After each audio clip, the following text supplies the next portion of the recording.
என்னைக்குமே தொட மாட்டார், என்னைக்குமே தொட போகிறதில்ல. பிகாஸ்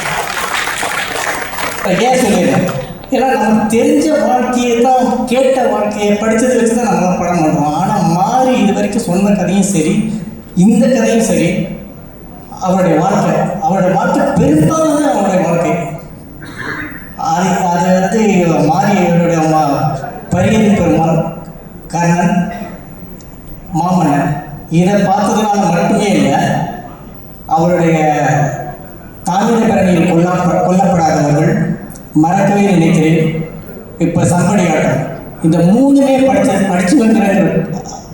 படிச்சவங்கிறனால சொல்கிறேன். இதில் இருக்கிற இந்த 3 புக்கில் இருக்கிற கதைகள் ஒவ்வொரு சேப்டருமே ஒவ்வொரு வாழை. ஸோ மாதிரி உங்கள்கிட்ட எந்த வாழை மட்டும் இல்லை, ஒரு வாழைத்தோப்பு இருந்துகிட்டு இருக்கு. அந்த வாழைத்தோப்பு இருக்கிற ஒவ்வொரு வாழையும் கண்ணை ஈனிகிட்டே இருக்க போது நீங்கள் அதை வந்து ஒவ்வொரு வாழையும் சினிமாவாக மாற்றி வந்துட்டு இருக்க போகிறீங்க. இதெல்லாம் நாங்கள் பார்த்துட்டு இருக்க போகிறோம்.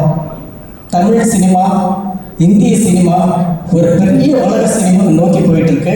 அதுக்கு நீங்கள் முக்கியமான காரணம் நீங்கள். வாழ்த்துக்கள்.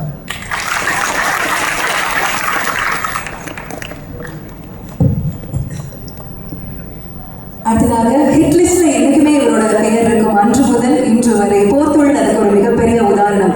என்னைக்கு எல்லாருக்கும் வணக்கம். எங்கே ஆரம்பிக்கிறதுன்னு தெரியல. மாரியை பற்றி பாரதிராஜ் அவர்கள் பேசினீங்க. Mari is come to stay and Mari is going to recognise throughout the வேர்ல்டுன்றது மிகைப்படுத்தி சொல்லலை, உண்மையான சொல். இந்த படத்தை பார்க்கும்போது பல எண்ணங்கள். எனக்கு ரொம்ப பிடிச்ச வசனம் என்னென்னா, படத்தை பற்றி நிறையா சொல்லணும், அதை நிச்சயமாக சொல்லுவேன். அவங்க வந்து அந்த சிறுவனின் தாயார் சொல்லும்போது, சிறுவனான மாரி அவர்களின் தாயார் சொல்லும்போது, 5 வயசாக இருந்தாலும் 50 வயசாக இருந்தாலும் உழைப்பை சொல்லி தரணும்னு சொன்னாங்க. அந்த உழைப்புக்கு ஏற்று உறுதியான நேர்மையான உழைப்புக்கு வெற்றி உண்டு என்பதை சித்தரித்து காட்டுகின்ற படம் தான் வாழை. அதில் உணர்வு என்னன்னா, துவண்டு போய் தோல்வியை கண்டு துவண்டு போய் வாழ்க்கையில் வீட்டில் அமர்ந்திருப்பவர்களுக்கெல்லாம் தட்டி எழுப்புகின்ற படமாகத்தான் வாழை அமையும். ஏன்னா ஒரு ட்ரமாட்டிக் சிச்சுவேஷன். இதெல்லாம் படம் பார்க்காதவங்களுக்கு I don't want to reveal what is there in the movie. அந்த ட்ரமாட்டிக் சிச்சுவேஷனில் losing a lot of people, இந்த ஹோம் வில்லேஜ், ஒரு ஹவுஸ் எல்லாம். அந்த சிச்சுவேஷனை விட்டு மீண்டு வந்து தன்னுடைய சினிமாவின் மோகத்தை, கட்சியை கொண்டு பார்த்த அந்த மோகத்தை, அந்த சினிமா மோகத்தை வளர்த்து கொண்டு சினிமா எடுக்கணும்னு வந்து மிகப்பெரிய ஒரு இயக்குனர் வந்து அமர்ந்திருக்காருன்னு சொன்னால் it is not an easy task. ஒரு இழப்பது என்பது, அந்த இழப்பிலிருந்து மீள்வது என்பது மிக மிக கடினம். என்னுடைய மூத்த சகோதரனை முதல் நான் இழந்தேன். தந்தையை இழந்தேன், மிகப்பெரிய சோகம். படப்பிடிப்பு தளத்தில் இருக்கும்போது என் தந்தை இழந்தேன். அதுலேருந்து மீண்டு வருவதற்கு முன் ஒரு ஆக்சிடென்ட் எங்கள் அண்ணனை இழந்தேன். என் அண்ணனை இழந்த பிறகு எங்கள் தாயார் வந்து வீட்டிலிருந்து அவங்க ரூம்லேருந்து வெளியே வரல. நான் வந்து தலைமகன் இழந்த சோகத்தை வெளிக்காட்டாமல் அந்த சோகத்தை உள்வாங்கி வேண்டுமென்றே நடக்காமல் எழுந்து நடக்கவே மாட்டேன் என்ற உறுதியோடு இறுதி வரை இருந்து வரைந்திருந்தார் என் தாயார். என் மைத்துடன் இருந்தேன். இப்படி வரிசையாக நிறைவேறி இழந்த பிறகு ஒவ்வொரு முறையும் நான் கற்றுக்கொண்ட பாடம், ஒரு சோகத்தை மனதில் இருந்தால் கூட அந்த சோகத்தை விட்டு மீண்டு வருவதற்கு பல நாட்கள் ஆகிவிட்டன. அந்த சோகத்திலிருந்து மீண்டு வந்து நீ என்ன நினைத்தாயோ, எதை சாதிக்க நினைத்தாயோ அதை சாதிக்க வேண்டும் என்று எண்ணம் கொண்டு வாழ்வோம் தான் மனிதன். அந்த மனிதனாகத்தான் மாறி சொல்வதை நான் பார்க்குறேன். பல பேருக்கு இந்த படம் வந்து ஒரு பாடமாக தான் அமையும். என் வாழ்க்கையில் பார்த்தீங்கன்னா, நான் வந்து ஒரு வசதியான குடும்பத்தை சேர்ந்தவன். நான் நல்லா பார்க்குறது பார்மன் ஷர்ட்டை போட்டு நிற்கலாம். ஆனால் அதுக்கு பின்னாடி எவ்வளோ ஒரு வழி இருந்திருக்கின்றது தைரியமாக சொல்லியிருக்கின்ற மாரி செல்வராஜுக்கு என்னுடைய வாழ்த்துக்கள். இங்கே இருக்க பல பேர் அப்படி தான் வந்திருப்போம். உழைப்பு ஒன்றை நம்பி அந்த உழைப்புக்கு உறுதியான நேர்மையான உழைப்பு இருக்கும்போது வெற்றி கிடைக்கும் நம்பிக்கை அடிப்படையில் வந்தவங்க தான். பிஎஸ்சி கணிதம் படித்தாலும் முதல்ல எனக்கு கொடுக்கப்பட்ட வேலை வந்து சைக்கிள் போய் 30 ரூபா பேப்பர் போட்டு வந்தாங்க. நான் வானத்தில் இருந்து குதிச்ச நட்சத்திரம் கிடையாது. ஆனால் அந்த உழைப்பு உறுதியாக ஒரு சினிமாவுக்கு வரணும்னு சொல்லி அந்த சினிமாவுக்கு வர வேண்டிய கட்டாயம், அப்புறம் வந்து நான் நிலைச்சி நிற்கிறேன்னு அது காரணம் ஒன்று உழைப்பு. அந்த உழைப்பு தான் இந்த படத்தை காட்டப்பட்டிருக்கு.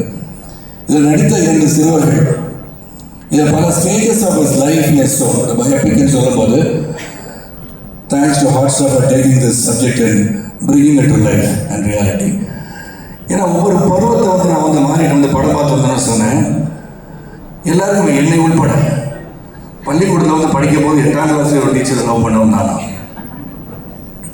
அந்த டீச்சர் லவ் பண்ணதுக்காக போயிட்டிக்கா there is some interest in that teacher என்பதை ஒரு சிறப்பாக காட்டியிருப்பது மாதிரி.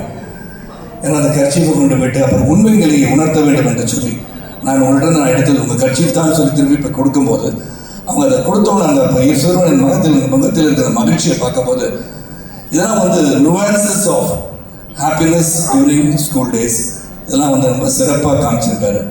பல விஷயங்கள் சொல்லிகிட்டே போகலாம். மதுரா நடிச்சிருக்கோம் எக்ஸ்ட்ராடினரி பெர்ஃபார்மன்ஸ், உண்மையை வந்து வாழ்ந்திருக்காங்க தான் சொல்லணும். எல்லாத்தோட இறுதி காட்சியில் பசி ஒரு மனிதனை எங்கே கொண்டு போய் சேர்க்கிறது ஒரு காட்சி காமிச்சிருந்தார். இந்த பசின்றது காலையிலேருந்து சாப்பிடல, வேலைக்கு போன அம்மா சொல்லியாச்சு காலை உணவும் தந்திருக்கிறேன் மதிய உணவும் தந்திருக்கின்றேன் நீ வரும்போது உணவு வந்துட்டு வாங்கி சொல்லி 3 சட்டி கொடுத்து அனுப்பிச்சிடுறாங்க. ஆனால் அதையும் சாப்பிடாம பள்ளிக்கூடத்துக்கு போய் திரும்பி வராப்புல பசி என்ன பண்ணுறதுன்னு தெரியாமல் ஒரு வாழை தோப்போலையால் வரும்போது அந்த வாழை அறுத்து தலையில் சுமந்த அந்த சிறுவன் ஒரு பழத்துக்காக இங்கே வந்து தானிசார் பேசும்போது சொன்னாங்க ரொம்ப ஈஸியாக பழத்தை சாப்பிட்டு தோலை தூக்கி போட்டுருவோம் இந்த மாதிரி போட மாட்டோன்னு. ஆனால் போட்டால் பிறந்து வலிக்கு ஊற்றுருவாங்க சார், ஆனால் போடாமல் இருக்கிறது நல்லது அந்த தோலை சொன்னேன். அப்போ அங்கேருந்து வந்து வீட்டுக்கு வந்த பிறகு அவங்க அம்மா வந்து இங்கே வந்தோடனே அந்த ஓலை சத்தங்கள் என்ன நடந்திருக்கு அந்த ஒரு shock which was given to all of us in the theater அது வந்து முடிஞ்சு அதுக்கப்புறம் அங்கே போய் உட்காந்து அந்த பசியை வந்து என்னதான் வெளியே நடந்துட்டு இருந்தால் கூட அந்த சிறுவனுக்கு பசி அடக்க முடியாமல் அந்த பழஞ்சோரை எடுத்து தட்டில் போட்டு சாப்பிடும்போது உண்மையிலே இப்போ டிஎஸ் வயசு மாதிரி எக்ஸ்ட்ராடினரி. அது என்னதான் சோகங்கள் இருந்தால் கூட அவனுக்கு பசி முடியல. அந்த பசி அந்த உண்மையான பசி தான் இன்னைக்கு வாழ. அந்த பசியை உணர்ந்து இந்த பசியை போக்குவதற்கு நான் எடுத்துக்கொண்ட அந்த முயற்சியில் என்னடா எண்ணங்கள் இருந்தது அந்த எண்ணத்தை வெற்றி பெற வேண்டும் என்று மாரி சொல்றாரு எடுத்ததில் உண்மையிலே great director. We are very stalwart sitting in front and Mari is one among the best directors I have ever seen, and Rajit sir, everybody who is here. You are doing your service to the industry and hats off. இந்த படத்தை வந்து எல்லாரும் தியேட்டருக்கு போய் பாருங்க.